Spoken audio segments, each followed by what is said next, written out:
Hello and welcome to E major. E major has four sharps.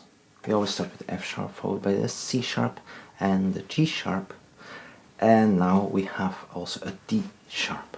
Yeah, so let's have a quick run through of the finger placements. Okay, so let's start with the G string. Even though we're not going to use the G string, there's something quite interesting there.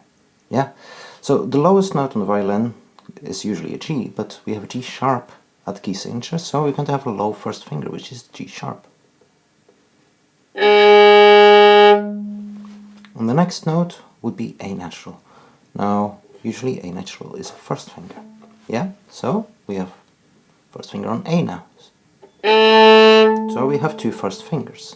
Now that's followed by B, that's a tone, C sharp, that's another tone, and D sharp. Yeah? Now, that's quite an awkward hand position. You have 5 notes on the G string, including a full spread. Yeah? Now, D sharp can also be played with a low first finger on the D string. Yeah? If a low first finger on the G string makes it G sharp, then a low first finger on the D string is going to be D sharp. Yeah? So, what if we just stay with a low first finger for now? Start again. We have G sharp, which is followed by A, but this time that's going to be a second finger. B becomes the third, and then my C sharp becomes a fourth finger. And now my first finger stays at the same level it was, but on the D string now, and we have our D sharp there.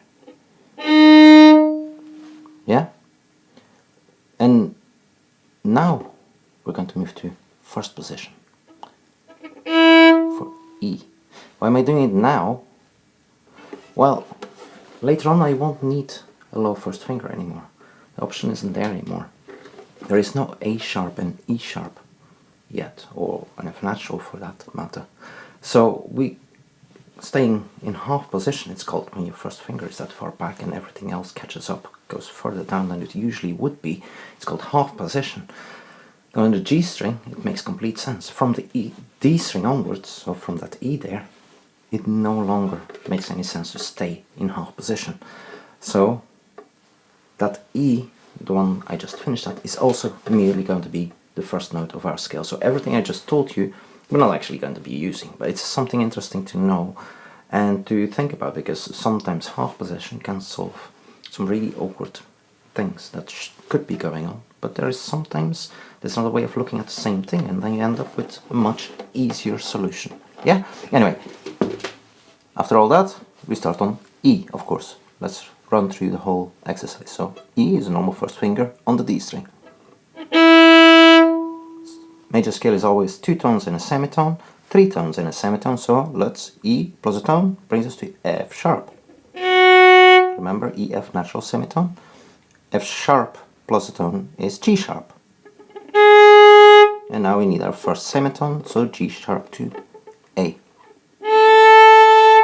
Which alternatively is obviously the open A. Yeah? B, 1 tone away from A.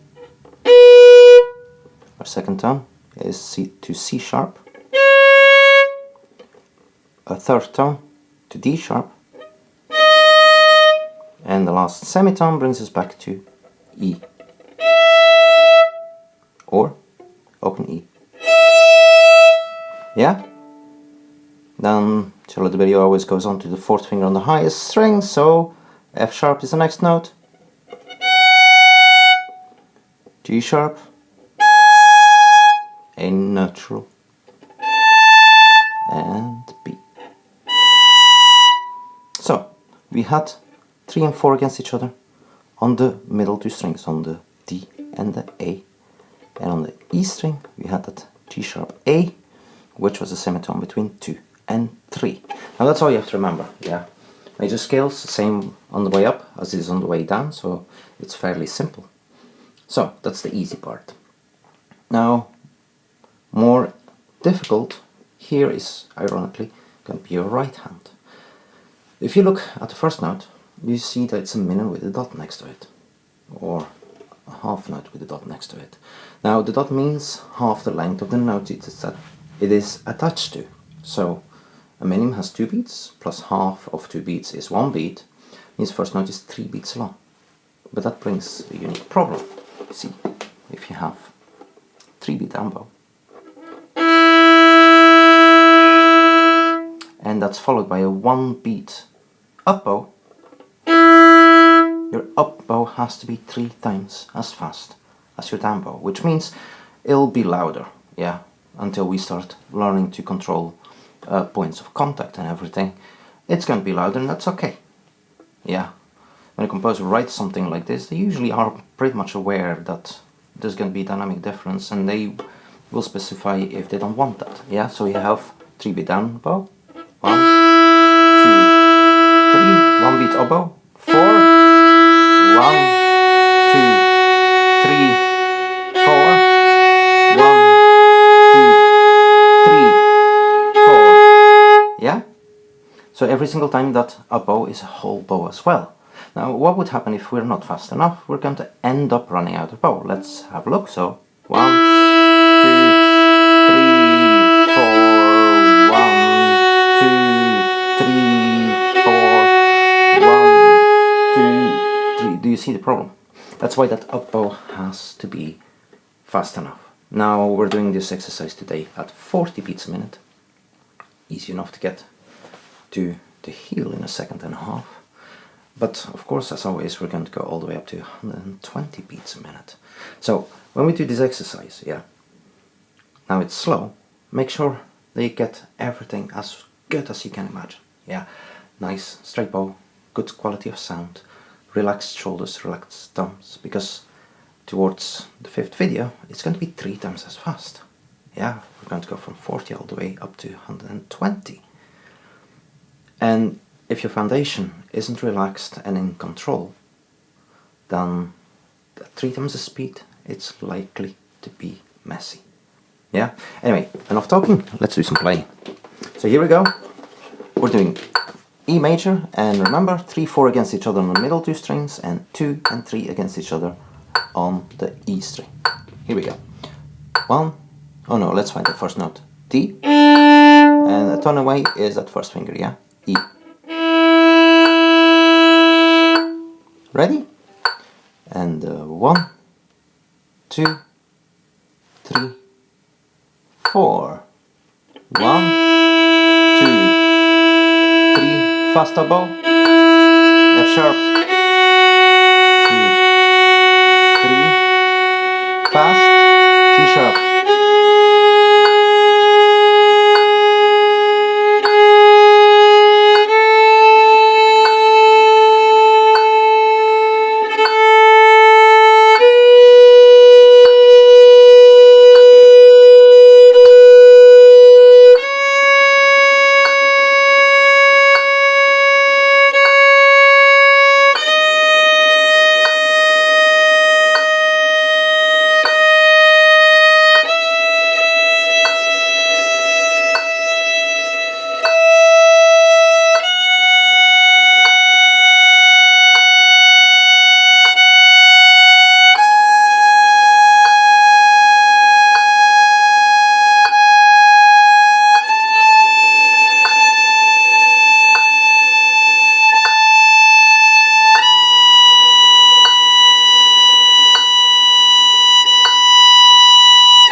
So, as I mentioned before, once you have your left hand under control, when you remember how to prepare when we go back down the scale, start paying more and more attention to the sound quality and the relaxation of the right arm before you speed things up.